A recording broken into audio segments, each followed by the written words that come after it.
Dia 6 de agosto de 1945.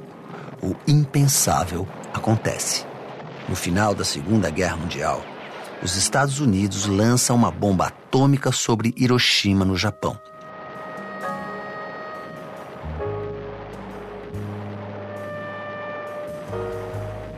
140 mil pessoas morrem imediatamente.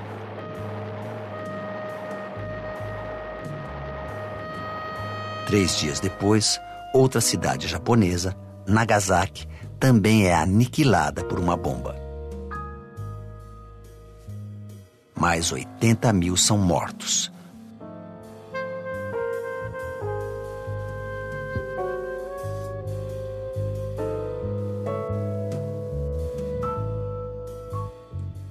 Dor, desespero, horror. O mundo assiste assustado ao poder de destruição de uma arma nuclear pela primeira vez. O episódio marca o fim da Segunda Guerra Mundial e o início de um período que seria conhecido como Guerra Fria.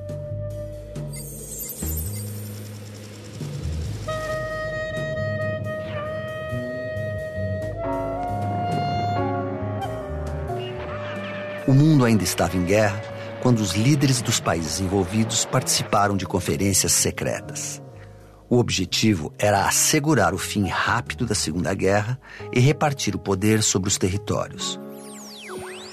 Uma das conferências aconteceu em Yalta, na Crimeia, em fevereiro de 1945. Porque estava muito claro que os soviéticos não abririam mão dos territórios que haviam conquistado, na Europa de Leste, na Europa Oriental e na Europa Central. Certamente os soviéticos exigiriam um pedaço, uma parte do território alemão, e os americanos também não abririam mão de manter sob seu domínio as áreas de influência, isto é, a parte da Europa Central, a Alemanha Ocidental e a Ásia, né? Então essa foi a partilha do mundo ali em Yalta, antes mesmo que a guerra acabasse. 6 meses depois dos acordos em Yalta, mesmo com as bases firmadas para o fim da guerra, Hiroshima e Nagasaki foram atacadas com bombas atômicas. As cidades já estavam destruídas. Então, por que a bomba? Primeiro, porque os Estados Unidos tinham desenvolvido a bomba e precisavam testar a bomba num cenário real, né? E não no deserto, subterrâneo e tal. E segundo, para deixar muito claro para o Japão que a partir dali os Estados Unidos seriam a potência dominante naquela região. Muitos teóricos hoje dizem que, na verdade, a bomba atômica sobre Hiroshima e Nagasaki foi um recado dos Estados Unidos para a União Soviética. Um recado dizendo o seguinte: olha, nós queremos cuidar da Europa Ocidental. Se vocês fizerem a revolução e colocar governos comunistas na França e na Itália, por exemplo, a próxima bomba atômica vai ser contra Moscou. Quer dizer, isso daí mostra, inclusive, que a população japonesa foi utilizada como bode expiatório.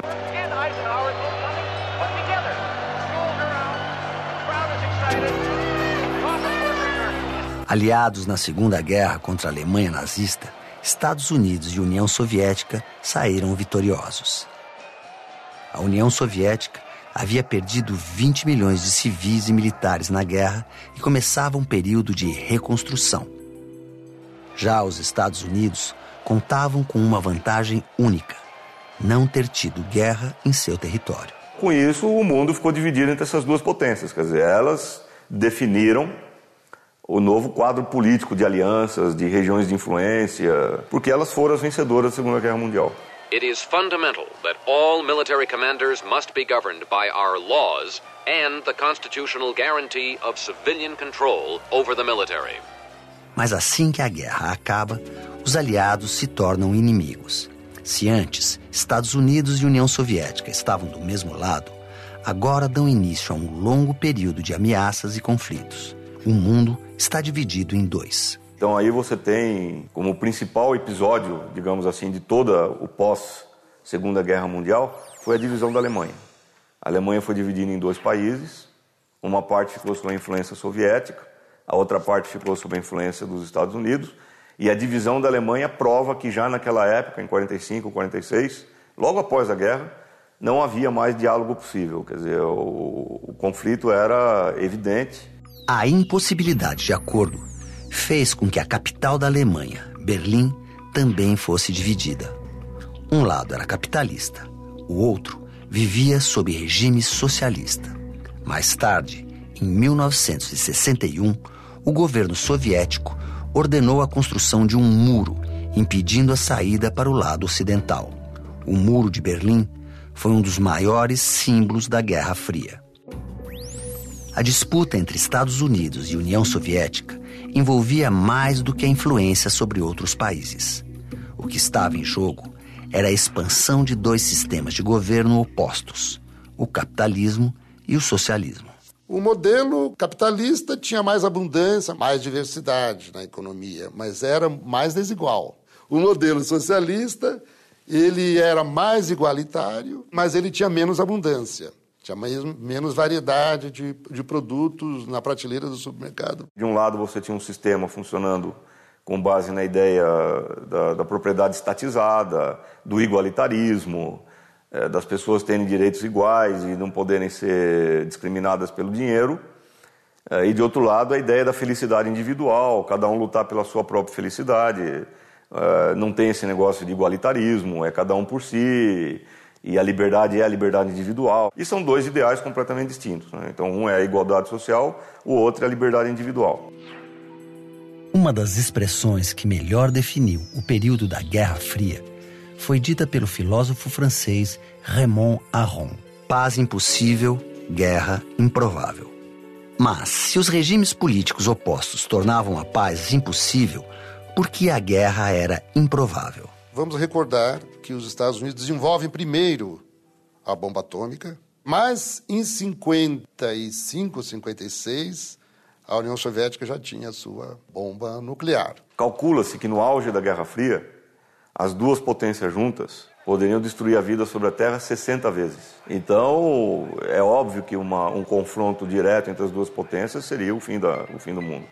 Sem o combate direto, as duas grandes potências se enfrentavam de muitas maneiras. Havia uma corrida bélica. Além de fabricar armas e descobrir novas tecnologias para o combate, Estados Unidos e União Soviética faziam tratados militares com seus aliados. Cada potência controlava uma organização militar transnacional, né? Do lado ocidental é a OTAN, a Organização do Tratado do Atlântico Norte, que existe até hoje, que congrega toda a Europa Ocidental e é comandada pelas Forças Armadas norte-americanas. E do lado soviético, o Pacto de Varsóvia, obviamente comandado, controlado pela União Soviética, que reunia as forças militares da União Soviética e dos países sob a sua órbita de influência, não é? Principalmente Polônia, Hungria, Romênia, Tchecoslováquia. Na economia, os Estados Unidos fez muitas alianças. Financiou a recuperação da indústria da Europa Ocidental e do Japão. As empresas norte-americanas começaram a instalar indústrias em países da América Latina.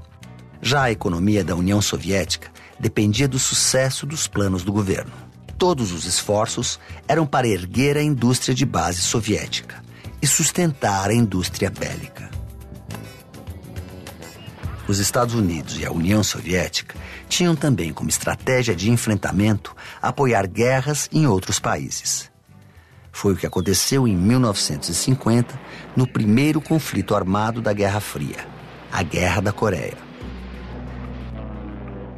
A divisão da Coreia aconteceu após a Segunda Guerra Mundial. O Norte se tornou socialista e aliado da União Soviética, enquanto o Sul ficou sob a influência norte-americana.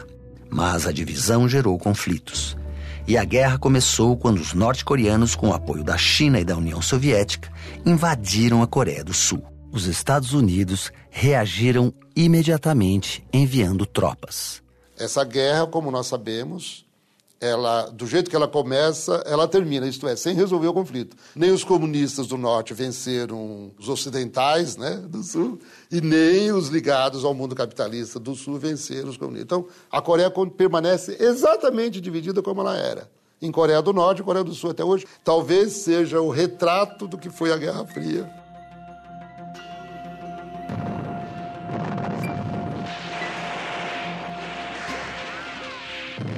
Durante a Guerra Fria, o cinema norte-americano também travou seus próprios combates.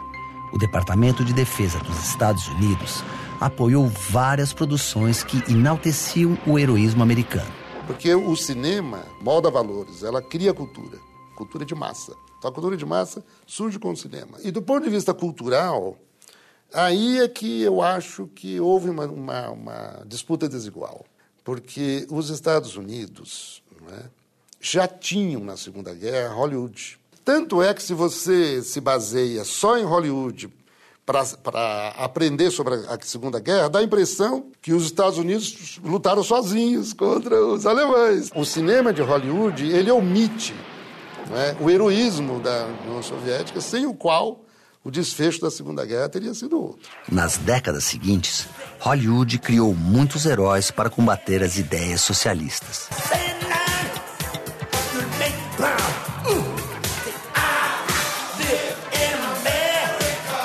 Um dos mais populares surgiu nos anos 70. Rocky Balboa chegou a lutar contra um soviético para provar a superioridade norte-americana.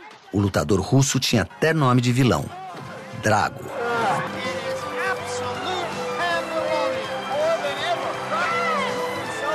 Hollywood passava a ideia de que tinham dois lados na Guerra Fria. Um lado era o bem e o outro lado era o mal. Quem era o bem? O bem é o capitalismo, a felicidade individual, a preocupação do indivíduo só com ele mesmo, a chamada democracia ocidental, tudo isso era o bem. Quem que era o mal? O mal era o comunismo, o igualitarismo, esse sistema monstruoso. E, na verdade, a gente sabe hoje que não existe bem e mal. Quer dizer, você tem os dois lados têm grandes problemas. Depois do cinema, foi a vez da televisão americana ampliar seu alcance e exportar os valores americanos por meio de séries e desenhos animados. A TV foi uma arma de propaganda poderosa durante a Guerra Fria. De fato, a tal da revolução de massas, da cultura de massas, pelo cinema e pela TV, eu acho que essa revolução se espraiou. O que essa cultura levava, né? Ideias que são clássicas da política, né? Direitos humanos, então o direito das pessoas pensarem livremente, agirem livremente, se organizarem em partidos, expressarem os seus pontos de vista. Essa ideia da liberdade, ela era muito associada ao mundo ocidental e propagandeada pelos meios de comunicação. É que a cultura socialista não chegava a nós. Nós, jovens da época, estudantes, por exemplo, nós não tínhamos acesso ao que era a vida no socialismo. Como é que era a vida na União Soviética, como é que era a vida na Tchecoslováquia, na Polônia, na China. A disputa entre norte-americanos e soviéticos acontecia até mesmo no espaço. A União Soviética saiu na frente. Em abril de 1961, o russo Yuri Gagarin foi o primeiro homem a viajar entre as estrelas. A bordo do Vostok 1, Gagarin disse a frase que o tornaria famoso: "A Terra é azul". O astronauta viajou o mundo divulgando os avanços do programa espacial soviético. Poucos meses depois, o presidente norte-americano John Kennedy garantia: os Estados Unidos devem chegar à Lua até o final dos anos de 1960. Mas por que a corrida espacial era tão importante? Na propaganda dos Estados Unidos, a União Soviética era um país atrasado, não tinha nada ali, os caras viviam andando em burro, em cavalo, não tinha nenhuma evolução econômica, nem nada. De repente, o Yuri Gagarin é o primeiro cara a dar a volta em torno da Terra. Quer dizer, aí ele bateu os Estados Unidos. Isso daí causou pânico lá na Casa Branca, em Washington, entre os políticos dos Estados Unidos. Por quê? O comunismo estava ganhando a corrida espacial do capitalismo. Então, foi uma guerra dentro da guerra. Quer dizer, foi uma guerra dizendo o seguinte: nós vamos ganhar do comunismo na guerra pelo espaço.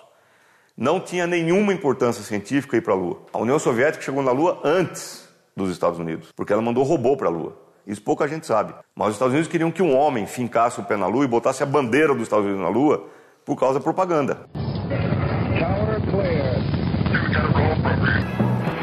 It's one small step for man, one giant leap for mankind. Em outubro de 1962, todo o planeta viveu dias de tensão. A chamada crise dos mísseis nos levou a poucos passos de uma guerra nuclear. Um avião, um espião americano, fotografou a instalação de mísseis em Cuba apontados para os Estados Unidos. A União Soviética alegou que colocou os mísseis lá porque os americanos tinham colocado mísseis também na Turquia. E Cuba é ali, vizinho da Flórida, quer dizer, a 150 quilômetros dos Estados Unidos. E o John Kennedy, que era o presidente na época, falou, não, se continuar esse negócio aí, nós vamos para a guerra. E aí seria uma guerra nuclear mesmo, com consequências desastrosas para toda a humanidade. Mas não houve um confronto, houve apenas uma situação de muita tensão, mas que foi resolvida diplomaticamente. Mas o que acontecia é que os chefes das grandes potências, eles tinham uma linha direta entre eles, justamente para usar em épocas de crise, né? Era o famoso telefone vermelho, que na verdade não era um telefone, era um complexo de comunicação por rádio, que permitia que os dois entrassem em contato se fosse necessário. E foi necessário. 13 dias depois, a União Soviética concordou em retirar os mísseis. E os Estados Unidos assumiram o compromisso de não invadir Cuba. A Guerra Fria, no entanto, ainda traria episódios sangrentos. Quando os Estados Unidos finalmente fincaram a bandeira em solo lunar, americanos e soviéticos já estavam envolvidos em outra guerra, a Guerra do Vietnã. Quando acaba a Segunda Guerra, algumas potências coloniais tentaram retomar suas antigas colônias. Então, a França, por exemplo, tentou retomar a Indochina, que é o Vietnã, Laos e Camboja. Mas os vietnamitas reagiram e aí começa uma guerra entre o Vietnã e a França. A França perdeu a guerra e o país foi dividido em 1954. O Vietnã do Norte se tornou um país de orientação comunista. O Vietnã do Sul passou a ser governado por um regime capitalista e ditatorial apoiado pelos Estados Unidos. Os conflitos eram constantes. Para frear os avanços comunistas e evitar que o país fosse dominado pelos soviéticos, os norte-americanos começam uma guerra contra o Vietnã do Norte em 1964. O poder dos Estados Unidos se traduzia em bombardeios sistemáticos, helicópteros e armas químicas. Apesar de seu grande poder militar, os Estados Unidos sofreram várias derrotas. Milhares de soldados foram mortos e os protestos pela paz tomaram as ruas exigindo o retorno das tropas. Em 1973, os norte-americanos finalmente se retiraram do Vietnã, que se reunificou sob um governo socialista. Foi a guerra que os Estados Unidos perderam. E perderam graças ao heroísmo do povo vietnamita. Enquanto os Estados Unidos bombardeavam os camponeses vietnamitas com armas químicas, calcula que eles mataram 2 milhões de seres humanos. No Laos, Vietnã e Camboja.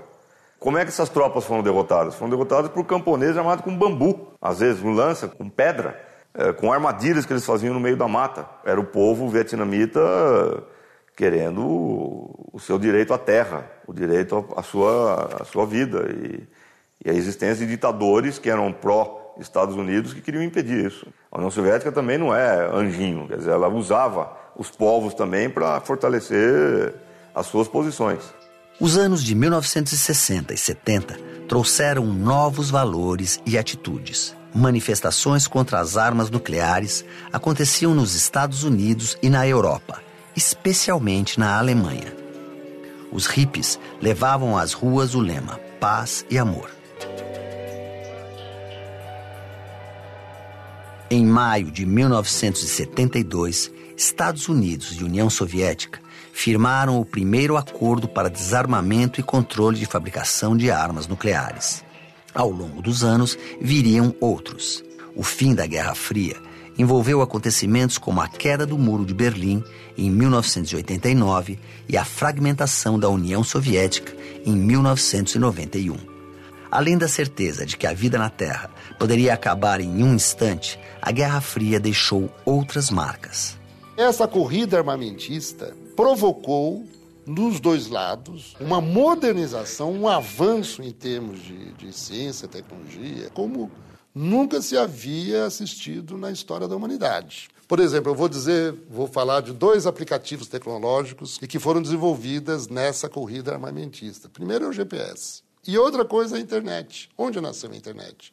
Nas Forças Armadas. Originalmente eram 4 grandes centrais de informação em 4 universidades dos Estados Unidos, uma podendo se comunicar com a outra, porque os caras calculavam que se houvesse um ataque nuclear contra os Estados Unidos, eles tinham que ter 4 centros de dados independentes uns dos outros para preservar a memória do país. Quer dizer, a economia no século XX, toda ela foi basicamente movimentada pela corrida armamentista, porque era a tecnologia da corrida armamentista que alimentava a indústria de consumo. Enquanto durou, a Guerra Fria se caracterizou por confrontos indiretos, disputas estratégicas e ideológicas. Uma guerra sem vencedores. Será? Se você considerar a Guerra Fria como uma luta entre 2 blocos, um dos blocos venceu, que foi o capitalismo. Agora, será que o capitalismo venceu mesmo? Se você vê o mundo pós-Guerra Fria, você tem 1 bilhão de seres humanos passando fome. Eu acho que o capitalismo também perdeu. O socialismo também não deu certo. O que é que sobra para a humanidade? Esse que é o problema.